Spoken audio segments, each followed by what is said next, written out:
Ho ho ho, look who it is. It's me. I'm back. Hello guys. Yeah, this is me now.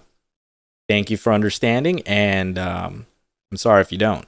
In fall of 2021, Scribble Showdown did its second tour across America. Without me. I had visa troubles, I couldn't go, big sad, but Emily subbed in for me like a champ and I was still able to do the Toronto show in Canada. Fast forward to 2022. Scribble Showdown does its third tour in Europe. Woo! I was super excited for this considering I missed out on the previous one, and having never been to Europe, I looked forward to a new experience. My Canadian ass got approved to do the show, and all I had to do was make sure my passport wasn't expired. May 2022. The tour is in April. Hi Stella, my passport expires in May. Am I still good? No. Oh shit. Passports need to be valid for 6 months past the trip.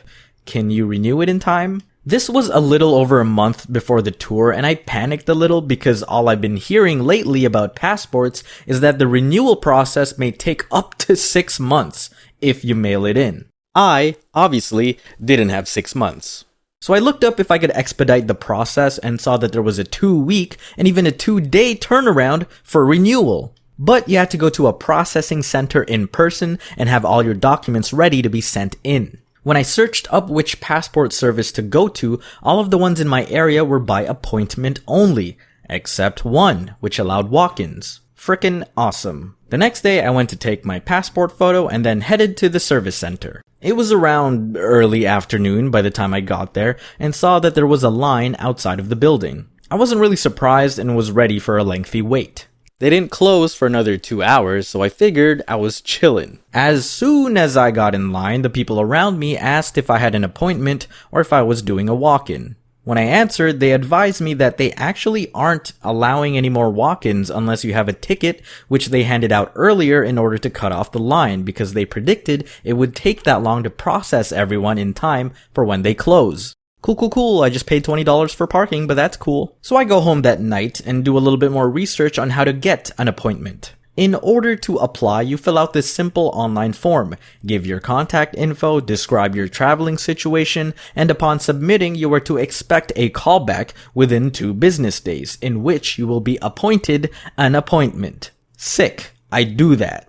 But I figured why not try and line up again the next day and have the callback be my fallback. The center opens at 8:30 a.m., so I get there at 8:30 a.m. There were already people lined up, almost the same length as when I first saw it the day before. But no problem, I got all day. Ain't no way I'm getting cut off. I'm about 50 people away from the front, assuming there isn't an even longer line inside. And this is like mid-March in Ontario, Canada. It's about to be spring, but it's still like 5 degrees Celsius outside.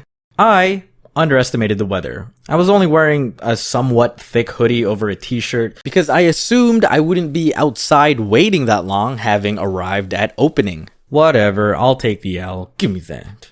The woman in front of me was even more underdressed and only had her blouse with -20 cold resistance. Every now and then, a guard would step out and kind of patrol around, asking what people were in line for to make sure they weren't wasting their time. As soon as they got to her, she asked if there was any way for her to wait inside and still maintain her spot. The guard pondered about it for a bit and said, surprisingly, "Okay, I have room for one person to wait inside because we're limiting the building capacity due to COVID restrictions. Just remember your spot and come with me." "Yeah, I'm just in front of that small shivering boy." "Okay, let's go." Awesome. That's so awesome. I am so happy for her and her warm-bloodedness. I look forward to reuniting with her once my face has chapped into frosted flakes. About an hour and a half later, I make it inside. And no, there was no further line. You literally enter the doors, witness all the unused empty space, and then there is exactly one service clerk working. Blouse lady rejoins the line in front of me, and I overhear a bit of a discussion when it was her turn.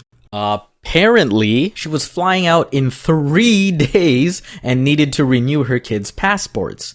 She was informed that because her flight was within 30 days, she would have to go to another service location that's specifically for expediting passport applications. She walked out upset about wasting her time, and then I was up next. I told them that I needed a passport renewal, and when I said my expected travel date, they also gave me the same 30-day speech. As it turns out, I was a day late, and I'd have to go to a different service location as well.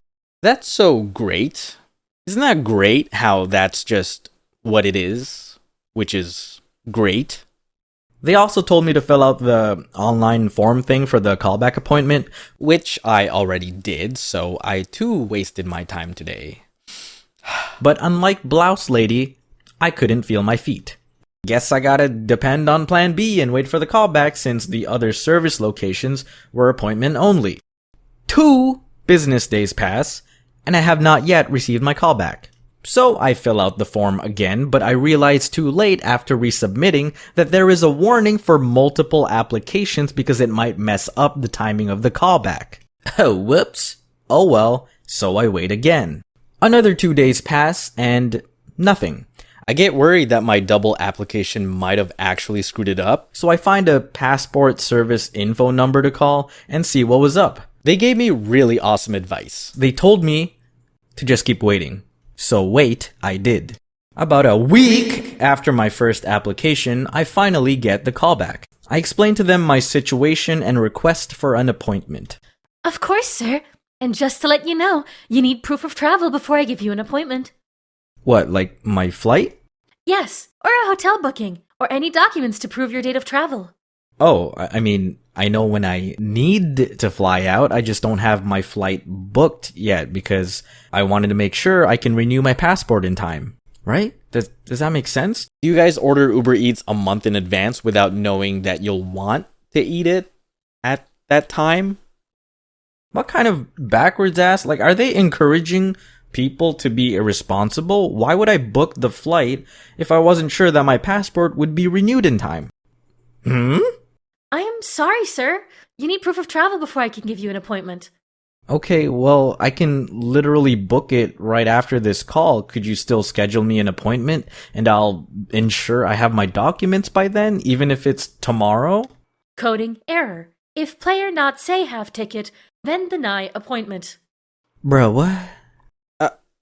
Okay, in that case, I should have just lied and said that I did. Like, how could I even prove over the phone that I had a flight booked? She told me to go ahead and book the flight and reapply for the stupid callback again, with a little bit of assurance that I should get one sooner this time because she said they try to prioritize people whose travel dates are closer. She is a liar. She lied to me with her mouth, through the phone, and into my ear. It took another week to call me back.